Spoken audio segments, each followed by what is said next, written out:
سلام، خیلی خوش اومدین به ویدیوی دیگه با من. امروز ولنتاینه.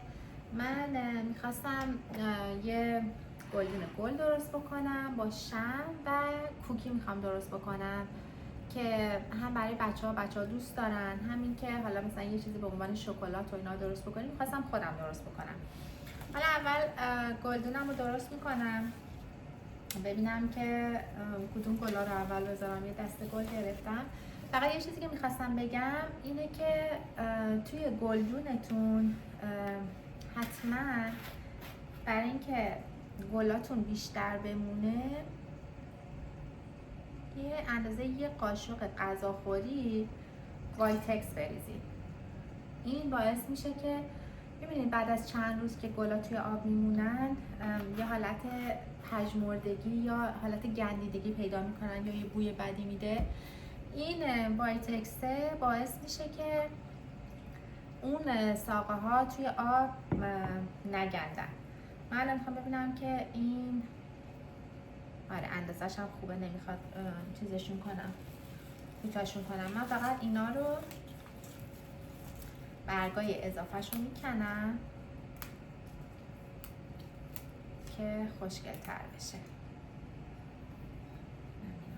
بکنم بهتره. من خودم مراسمای اینجوری مثل حالا ولنتاین یا هر چیز دیگه رو خیلی دوست دارم، به خاطر اینکه همین یه چیزی باعث میشه که آدما به همدیگه نزدیکتر بشن، همدیگه رو بیشتر دوست داشته باشن. با خیلی کارهای کوچیک، همین گلی که شما درست میکنین میذارین توی خونه، بقیه خانواده میان از دیدن این گله لذت میبرن، خوشحال میشن.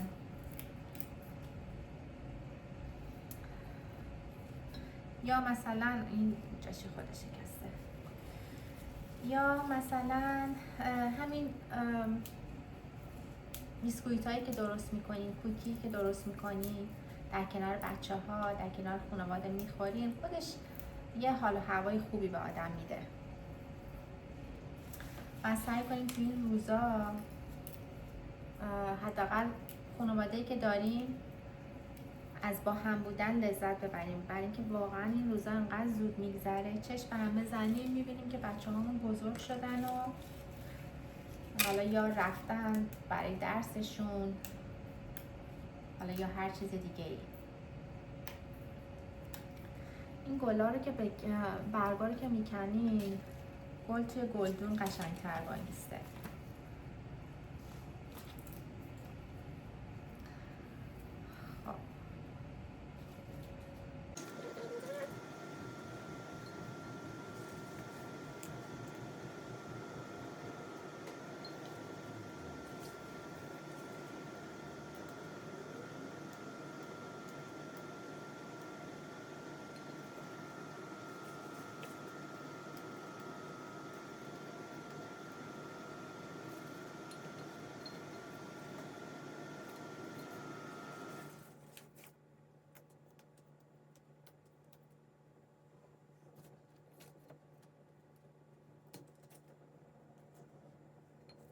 خب من گلدونم رو درست کردم. من خودم گلای رنگای مختلف و بیشتر دوست دارم، اینجوری که حالا از هر رنگی توی گلدونم باشه، تا اینکه مثلا فقط یه دسته گل قرمز یا یه دسته گل سفید باشه. اینجوری خودم بیشتر دوست دارم. یه دونه این بود که حالا این شکست، اینو میخوام استفاده کنم برای شمی که میخوام درست بکنم. یعنی حالا شما هم اگه چیزی میبینین گلیتون خراب شده، باز دور نندازین، میتونید تو چیزای دیگه ازش استفاده بکنید. توی حالا تزیین شمعتون میتونید ازش استفاده بکنید. منم این شکسته، اینو برمیدارم، بعد ببینم که چه کار میتونم باش بکنم. این از گلدونمون. بریم سراغ شمعمون. من میخواستم برای اینکه حالا این دیزاین شمع میخوره با همیشه فرق داشته باشه، از 3 گیلاس استفاده کردم. 3 گیلاس از شکل‌های مختلف، اندازه‌های مختلف توی سینی گذاشتم. از همین برگ و گلایی که داشتم توی سینی رو تزیین کردم و یه خوردم از همین برگای گلی که ریخته بود ریختم توی شمع، توی این پیاله ها رو آب کردم، شمع رو انداختم توش و با این گلبرگا چیز خوشگلی از آب در. برای اینکه حالا این تزیینا همیشه مثل هم دیگه نباشه، با همین وسایلی که آدم داره میتونه با این اضافه های چیزایی که مونده میتونه یه خورده خلاقیت به خرج بده و چیزای جدید برای خودش درست بکنه. من این شمعم درست کردم، میرم سراغ اصل کاری که کوکیه، چون بعد چند ساعت استراحت بکنه. از الان درست میکنم، میذارم تو یخچال تا آماده بشه برای. خب میرسیم به قسمت خوشمزه امروز. من میخوام چاکلت چیپ کوکی درست بکنم. خیلی یه کوکی خیلی خوشمزه است، بچه هم خیلی دوست دارن. بعد خوبیش اینه که شما این خمیر رو که درست بکنین، حالا اگه مثلا اون مقدار رو نخواین برای اون روز استفاده کنین، میتونین بذارین توی یخچال روز بعد درست بکنین، یا حتی میتونین بذارین توی فریزر، مثلا شاید هفته بعد، 2 هفته بعدم میتونین حتی از فریزر در بیارین بذارین بیرون، این قشنگ یخش باز بشه که بعد بتونین اینو شکل بدین. اول کاری که من میکنم،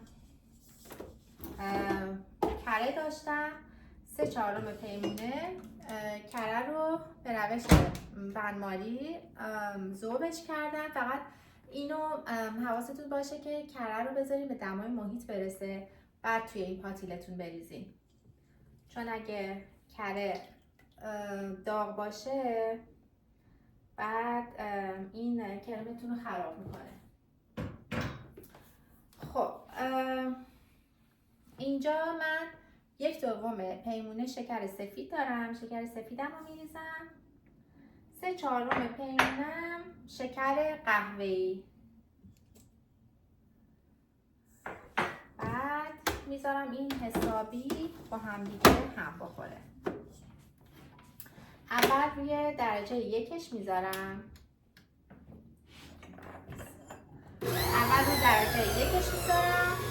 بعد که اینا با همدیگه مخلوط شدن، بعد میذارم روی دورتون که اینا حسابی با همدیگه مخلوط بشن. چیز کجا گذاشتی؟ این لیوانو؟ نمیدونم. خب شکر کجاست؟ فیلساف میکنم. نه بگو. بعد حالا این الان شکر رو کرم خوب با هم دیگه مخلوط شد. الان من یه دونه زرده تخم مرغ دارم. زرده تخم مرغم رو اضافه میکنم.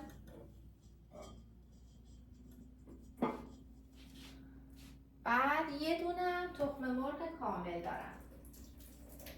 این 30 ثانیه دیگه بذارم چیز نمیشه؟ شیر نمیزنه بالا؟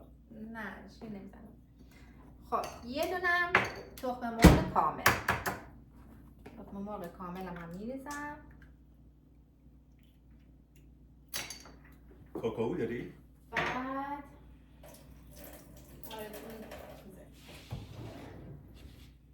و وانیل هم 2 قاشق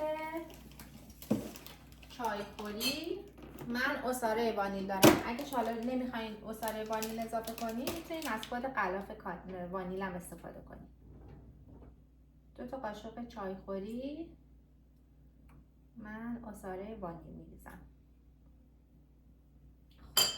این الان میذارم هم بخوره تا کامل این خمیرم مثل یه حالت موادم مثل حالت سفید رنگ بشه.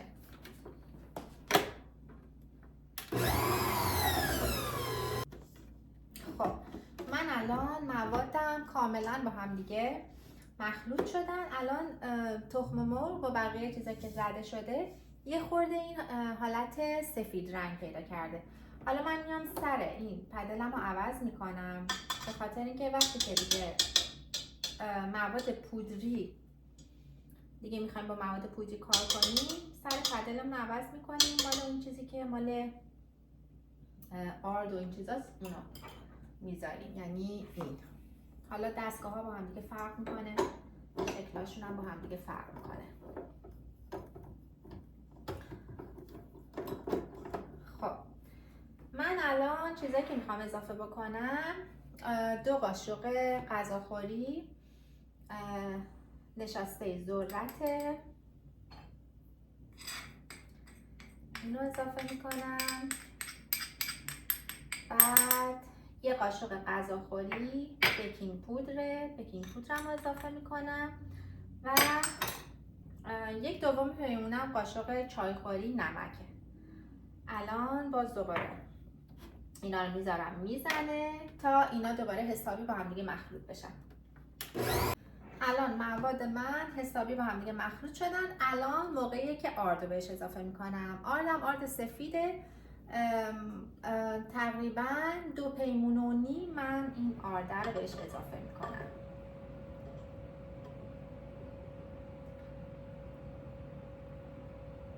میذارم هم بخوره کامل که مواد با هم قاطی شد. بعد مرحله بعدی من الان آردمم کامل با موادم مخلوط شد. الان این چاکلت چیپ ها رو دارم توی 2 تا قسمت، توی 2 تا مرحله من اینا رو اضافه میکنم. خب من الان این خمیرم رو اینجوری گذاشتم لای سلفون. بعد حسابی فشار میدم که هوای داخلش گرفته بشه و اینو میذارمش توی